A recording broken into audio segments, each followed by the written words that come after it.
Good morning, everyone. Thank you so much for spending some time with us here on Breakfast Television. Dr. Brian Goldman is a veteran emergency room doctor, best-selling author, and radio host. You might know him from the show White Coat, Black Art. His latest book, The Power of Kindness, explores why empathy is essential in everyday life, and he joins me here this morning. Congratulations, first of all. This is your third book. Yep. And you're a busy ER doc, my goodness, and you've got this radio show. You're a busy guy. So busy, so fast-paced life, and it's hard to be kind. Isn't that the problem? Yes, that is the problem. We do live these lives that are so full and so busy, and that does make it difficult to be kind on a daily basis. It does. I think stress, time pressure, it's not just because you can be kind in a minute, but if you are distracted by the next thing you have to do and the 5 other things you have to do, or the regrets about something that happened 10 minutes ago or an hour ago, it's hard to be kind in the moment, whether it's in medicine or in the rest of the world. Right.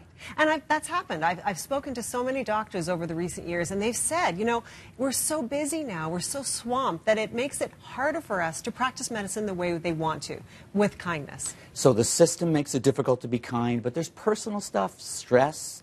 If you work in the ER, as I do, you see all kinds of awful traumas, emotional traumas, physical traumas, sometimes worse. And you take those home with you, and if you don't kind of reflect on them and deal with them, then they're just going to bubble up inside you. And then there's the fear of making mistakes, the fear of being caught out. And that's a hidden one that we don't like to talk about because we don't like to talk about our mistakes. Of course, of course. Now, you personally said that you felt a lack of kindness in your practice, and you really want to explore this. Is that sort of the motivation for the book? Yeah, it was basically 2 things. A long time ago, I was accused of unkindness by a family. And you know, I was correct in my dealings with the family, but I was abrupt. And in fact, I snapped at one of the daughters of this patient that I saw, and it was uncharacteristic of me. I was under a lot of stress, and I felt defensive at the moment that I did it.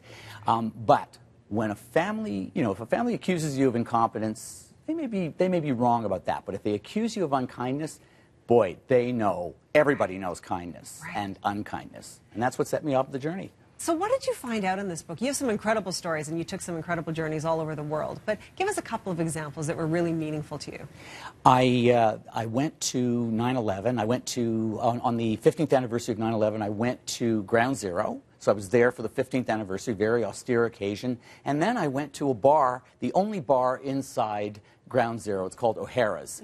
And I met the kindest bartender in the kindest bar in the world. What makes it kind? Yeah. They weren't destroyed by the terrorist attacks of 9/11, but they were damaged. They took 6 months to reopen, and at the 1-year anniversary, what they discovered is that this became a mecca for first responders who were there or who wanted to kind of be in the presence of a place that was close enough to bear witness to what had happened. And if you go into O'Hara's now, you'll find there's 7,000 or 8,000 crests of first responders. They rip them off their uniforms and tack them to the wall, and from all over the world, including Canada. Many from Canada, and you know, I met Paul Macon, who's one of the kindest bartenders in the world. He's the kind of guy who can read body language, and he can take care of 25 clients emotionally. He knows when to serve them another drink and make sure and drive them home, and when to cut them off. He has saved marriages. He is great at making sure that single customers are taken care of and that they're safe. So I wanted to go there. That's one place I went to. For sure. What do you think that we can learn as a society, do you think, in terms of trying to be a little bit more kind every day? You talked about the removal of stress. Removing stress is important, or at least dealing with your own stress.